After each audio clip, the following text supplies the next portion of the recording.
Okay. Thank you, Eileen, for hosting us today. Thank you.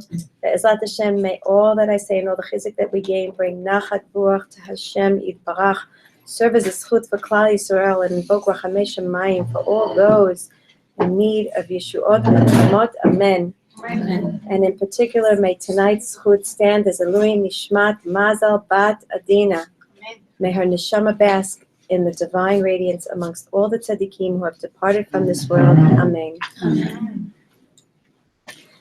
So, I feel already, like I was saying before, this sort of low tone kind of, I feel like even my voice tone has gone down the last day. I'm not screaming as much, I feel like everything's kind of died down a little bit inside, at least me, inside of me.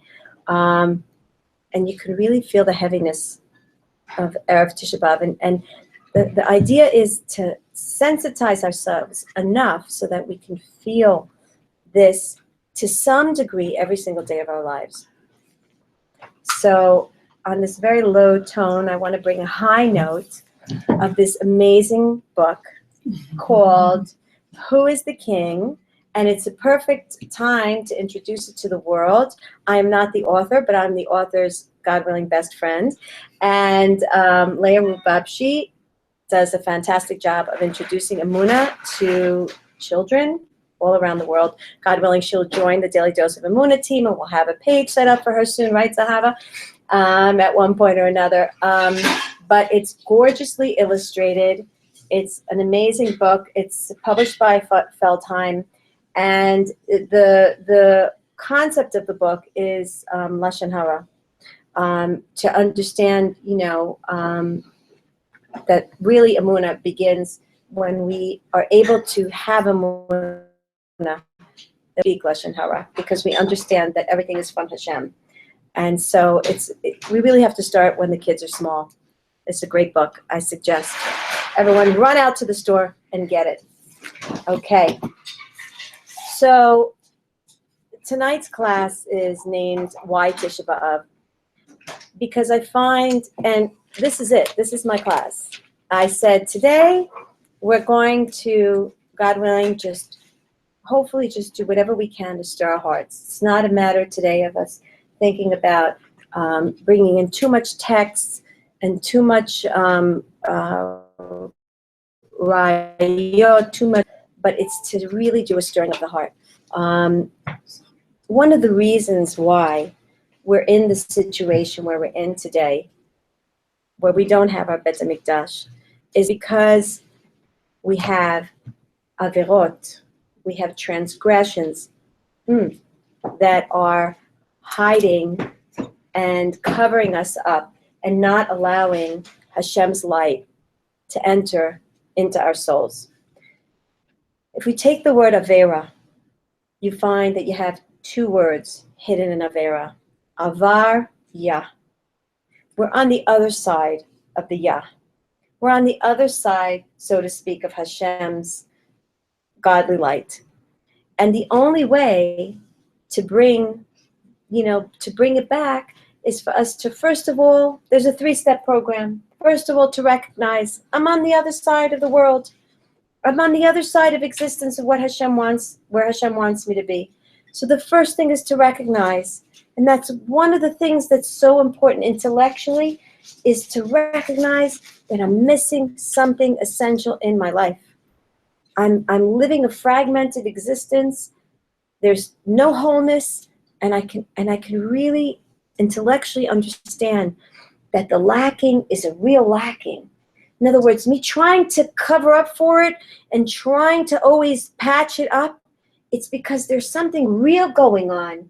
It's not just in my mind. There really is something missing in my life.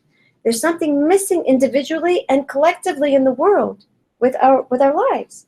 So the first thing is to say, I'm really not in the place where I'm supposed to be. What is galut? The idea of galut means I'm away from my homeland. I'm far away from where I need to be. So the first thing is to recognize I'm uncomfortable here. I don't like being here. It feels yucky to be here. So it's an intellectual recognition that we're not in the place where we should be.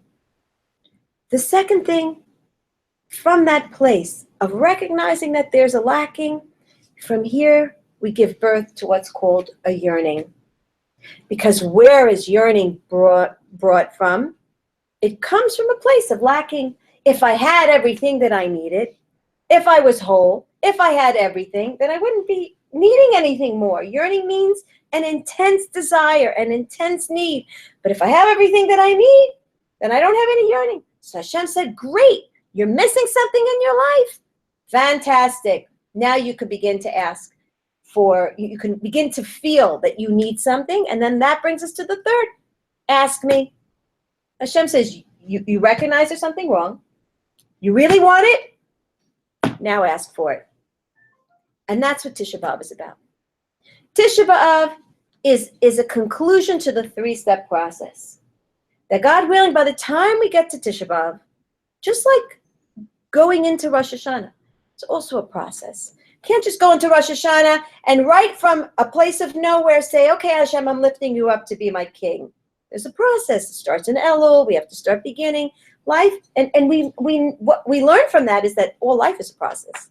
Everything's a process. Hashem wants the process. He cherishes the process. We need to cherish the process. We need to love ourselves through the process and understand that it's a contributing factor to the end result.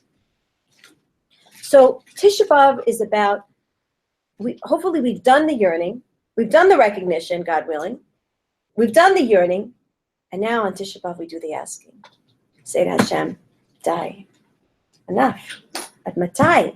Come on, Hashem. This is it. This is it. There. We're now in Tisha B'Av. We're down in the darkness.